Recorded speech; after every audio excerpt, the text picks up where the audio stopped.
What's up, you guys? Today we are going to be talking about a CrossFit movement, and that is called the handstand push-up.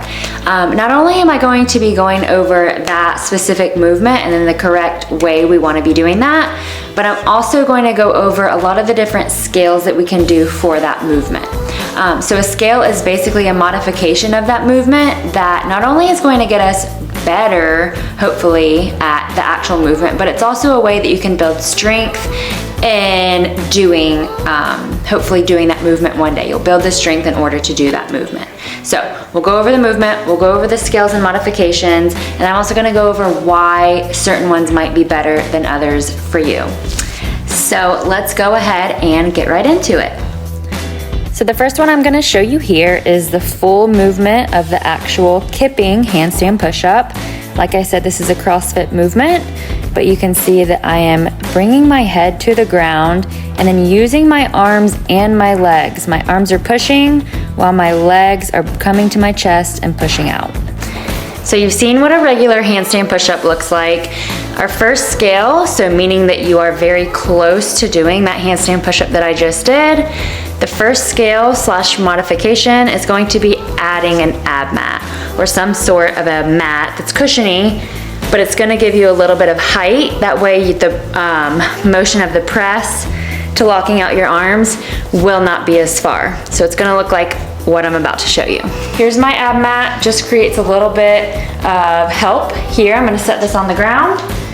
It's going to go right up against the wall, and I'm gonna aim for my head to hit almost in the center of that mat, and then my hands are gonna create like a tripod almost. They're gonna be closer to the end of the mat. So, it's gonna look like this.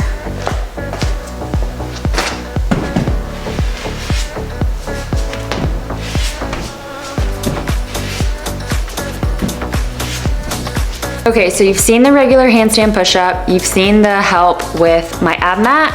Now, if you are maybe just not super confident kicking up against the wall or even coming down to your head, I'm gonna show you two things that you can do, maybe not necessarily in the middle of your workout, but these are things that you can practice to try to build confidence. Number one, kicking yourself up onto the wall, but then also even coming down to your head. So let's get into that. You'll see here that I'm kicking myself up onto the wall with straight arms. Straight arms are the key. You never want those arms to have any bend in them. And then once I kick up, my feet are together and my legs are nice and tight, and I am looking out in front of me.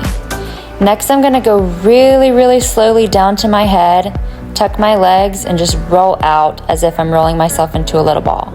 So legs up, arms come down super slowly until I touch my head to the ground, and then I'm just gonna roll out.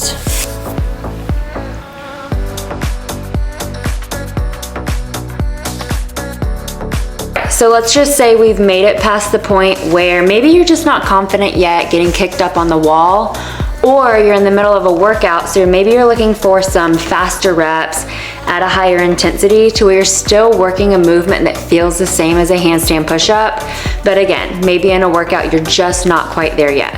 So this next scale is going to be something that a lot of people should be doing in the middle of a workout, like I said, to get the right intensity for them. All right, so this scale is going to use a box. I will show you in just a second what we're gonna do, but I wanna show you the importance of our hand placement and our head placement. So like I said, I'll show you in a second, but it's very important to know where your hands and your head should go.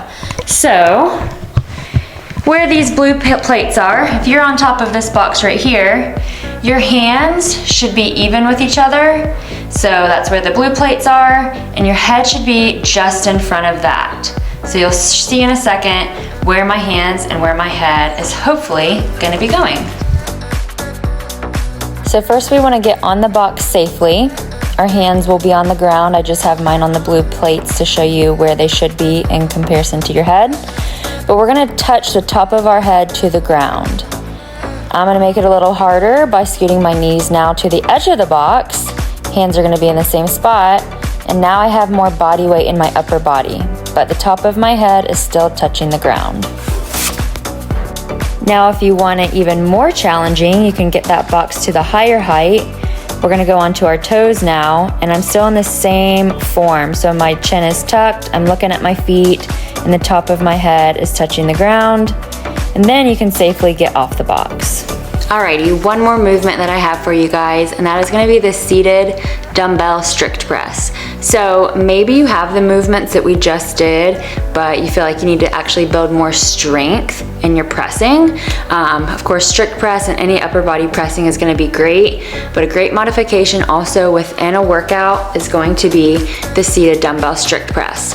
Now these shouldn't be rushed, these shouldn't be half reps, so I definitely wanna make sure we're getting the dumbbells to our shoulders and locking them all the way out like I'm about to show you. But that resembles the full range of motion that we're also gonna be using if and when one day you actually do get your handstand push-ups. So don't cut your reps short, make sure you're doing, like I said, the full range of motion, and this is a really great way to build strength in your upper body.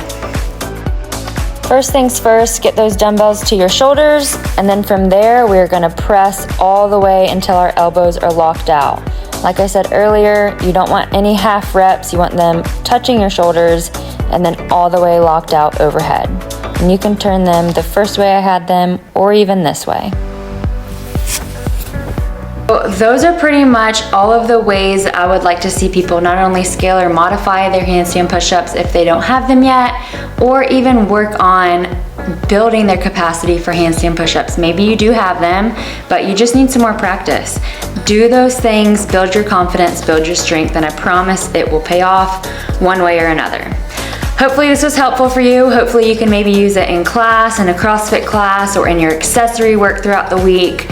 Let me know if you have any questions, and as always, please like, share, and subscribe to the YouTube channel, and I will be coming out with more videos just like this, hopefully very soon.